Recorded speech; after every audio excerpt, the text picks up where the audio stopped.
Hi guys, my name is Jessica. I am new to the vlogging world. I'm sorry, I am vlogging from my phone. I have recorded this um, probably 5 different times now, and this is just the best way that I can do it right now. So I'm sorry if it's a little shaky. Um, like I said, I'm new to vlogging. This will be my first vlog. I blog. I have an active blog. It's called This Thing I Call Life.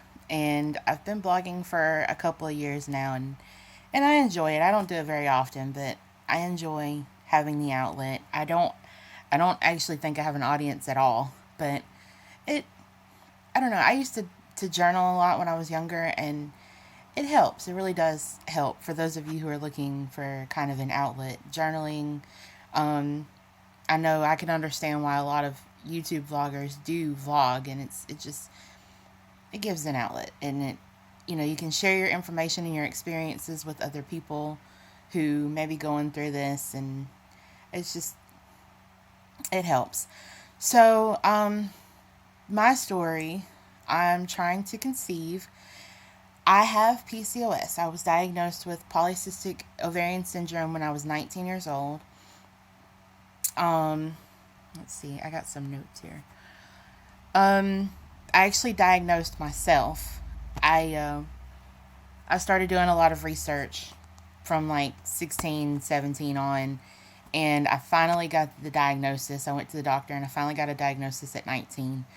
And from 19 to 20, we worked really hard to try to get my body to just have a menstrual cycle. I started having cycles when I was 13, but they never were regular, ever.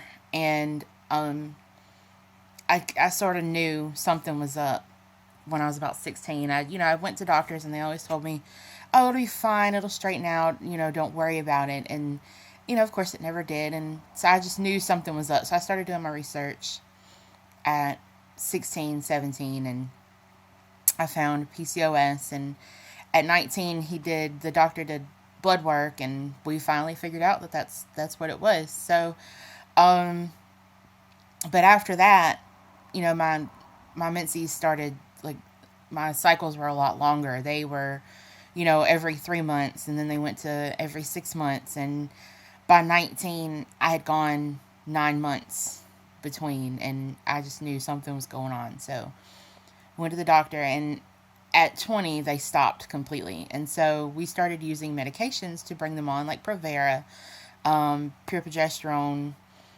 I don't know what they are. They're not tablets. They're these little gel-like capsules, I guess. I don't know. But started using those. We tried estradiol.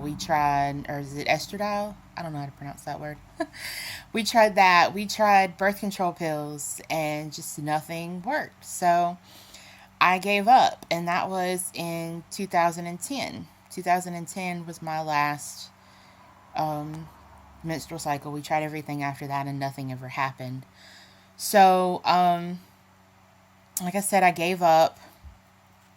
And at the time, my now husband and I had just gotten together. Bless his heart. I don't think he knew what he was getting himself into. But we had just gotten together, and we got married in 2014. So we've been married now almost 4 years. We're coming up on our fourth anniversary for our marriage. And he is so supportive. I love him to death. He's always said that he really doesn't care either way if we have kids or not, but because it's so important to me, um, he he's willing to give it a shot. His words exactly are, "We'll never know if we don't try, and we'll be upset if we never tried to do it. We'll always wonder what if." And so he's very supportive during this trying to conceive journey of ours. Um, so about 2 years ago, um, I had met a really good doctor. A friend of mine had referred me to her. She's really interested in women with PCOS and treating them not just as obese women. A lot of doctors are very quick to jump on the weight loss wagon, and that's really all they're telling you. They're not telling you what else you could be doing. Well, she realizes that it's a medical diagnosis as well as a lifestyle diagnosis. She understands that weight loss is a very important part of PCOS, but it's not the only part. It's not the only treatment option out there. And so I went to see her, and before I even met her, she knew that she wanted to do a laparoscopy and kind of see what was going on in there. She wanted to look at my ovaries and look at my uterus and everything. And because she was very surprised that I had gone 5 years without a menstrual cycle. That surprised her a lot. And so I went down there and she did a physical exam, and she was like, yeah, we're definitely doing this laparoscopy like 2 weeks from today. This is my first surgery. I'm panicking. I'm like, it's not that easy. We can't just say, okay, we're going to have surgery. Let's go do it. And I don't know. I panicked a little bit. And looking back now, there was nothing scary about it. It was a great procedure and very helpful. I can give more on the procedures if you would like. I'll do a separate video. Just let me know in the comment section below if you want kind of my experience with the laparoscopy. And so, everything went good with the surgery, and she told me that I should see results before the 6-month mark. And then after the 6-month mark, we can call it a success or failure. And of course, 6 months came and went and nothing happened. No menstrual cycles, no change. Well, I believe there was a change in my hormone levels. I grow facial hair. I have hirsutism. And, excuse me, it actually got worse after the first surgery. It got worse.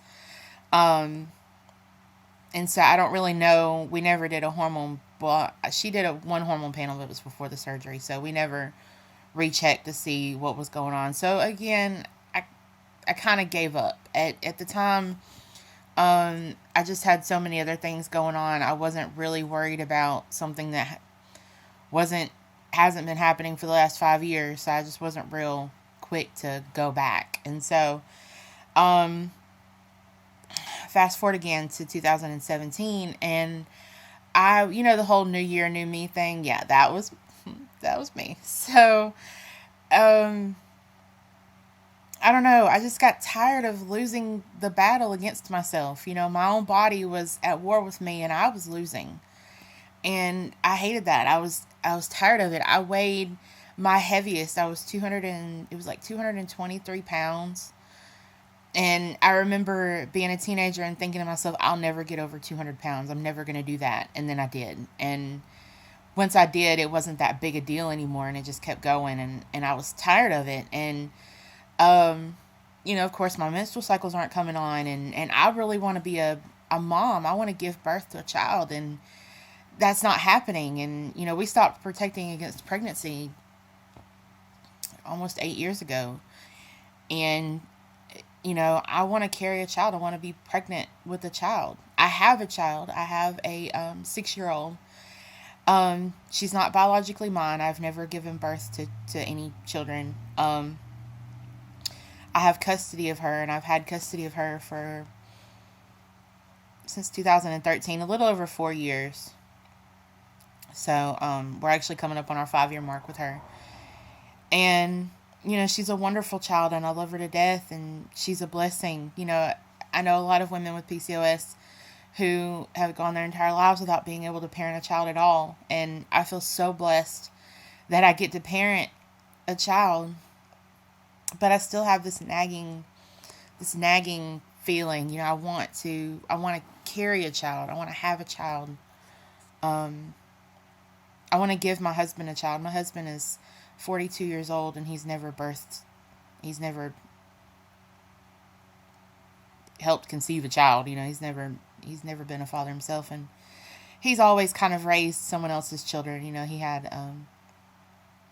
He's had a hand in raising several other people's children, and I want him to have his own. I want him to, I don't know. It's just, I can't explain it, but, so we come to 2017, and I I'm over it. So I started counting calories. I started paying attention to what I was eating. I started drinking more water, less soda, that kind of thing. And I was doing really good with that. And then I decided to add in metformin. I went to my general practitioner and I got him to give me metformin. He wasn't very happy about it. My blood glucose levels they are fairly normal. I don't have issues with my blood glucose levels. I imagine I have some type of insulin resistance because of the high autism, the high androgen levels, but it doesn't reflect in my blood glucose levels. And so he was very cautious on giving me the metformin, but he told me, he said, "You want metformin? I give you metformin." So he was like, "But we're gonna do monitoring. We're gonna bring you in every 3 months. We're gonna check your A1C levels. We're gonna check your glucose levels." And so I was fine with that. I took the prescription and I got that, and so I started taking metformin, and I don't have any symptoms with it or anything. I don't think I've ever had any symptoms with it, not even in the beginning. Some women aren't so lucky. Some women will take it in the beginning and have all kind of symptoms, and then later on they're fine. And some women can never take it. So I was one of the lucky ones that I didn't have any problems at all with it. And so I was taking that. I started taking Vitex, Chasteberry. Started taking that. I was taking evening primrose oil, fish oil, omega-3, 6, and 9. It had a few different oils in it. Folic acid. I think I started taking B12. Just a couple of different vitamins. Now I no longer take the Vitex. I went to an infertility clinic just recently and I was told to stop taking the Vitex, stop taking the evening primrose oil. I still take the fish oil, the omega-3, 6, 9. I still take folic acid. I think that might be it that I'm still taking, vitamin wise. Oh no, now I'm taking vitamin D3. But I'll get to that in a little bit. So I started taking all that. I started losing weight. I started taking metformin. Well, then all of a sudden, in April, I have my first in a long time natural menstrual cycle. It just came out of nowhere. It was a surprise. And normal menstrual cycles, Aunt Flo is usually a surprise to some people. But to women with PCOS, she's really a surprise sometimes. And for me, she was a surprise. I was not expecting that at all. And I got so excited, I called my doctor. And she's like, she's basically like, "Great, let's do another surgery." What? I just had my first natural menstrual cycle and you want to cut me open again? But really the biggest issue was I had mentioned I had a CT scan done for a completely unrelated thing. And my doctor told me that he could see my cystic ovaries on the scan. And so she felt like if he could see those on the scan, then they've gotten pretty big and we need to do something about them. And so she went in again. We had another laparoscopy, but this time she added the hysteroscopy as well. And again, any information you want on these procedures, I can make another video about it and tell you everything you need to know about it. And with this one, she said my left ovary was larger than my uterus was. It was big. And so, she took care of that. And, she checked everything inside of my uterus. Everything looked good. My fallopian tubes looked good. And immediately after that, I had another menstrual cycle. And then every 35 days, 33 to 35 days, menstrual cycle. And it's crazy. It's blowing my mind. I'm like, I'm actually having these cycles and not taking anything to bring them on. It's crazy. And so I really feel like the mix of everything, the weight loss, the metformin, the vitamins, the surgery, I really feel like all of them played a part somehow in fixing my cycles. And I was getting really excited. And so I started tracking my my cycles, and I use an app called Flow. And if y'all would like, I can do another video on that. It won't be very long.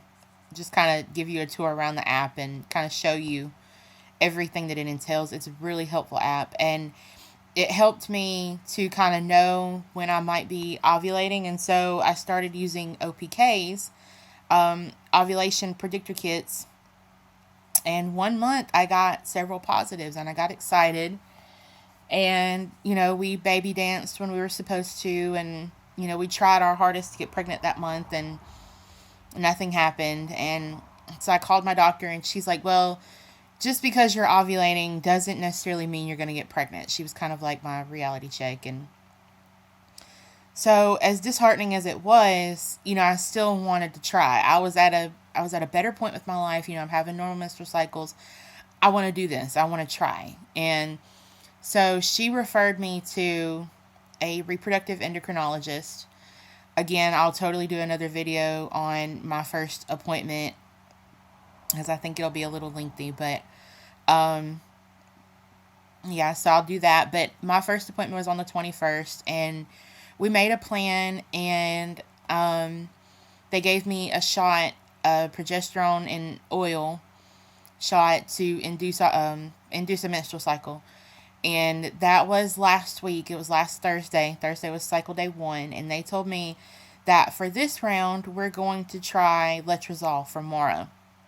And for those of you who are not familiar with Femora, it is a breast cancer treatment type medication, but it has also been used in women who do not ovulate to induce ovulation. And it has a lot of success. It's for some doctors, my doctor especially, it's preferred over Clomid for several different reasons. But she told me that she had a preference and was asking if I was okay with said preference. And I don't mind.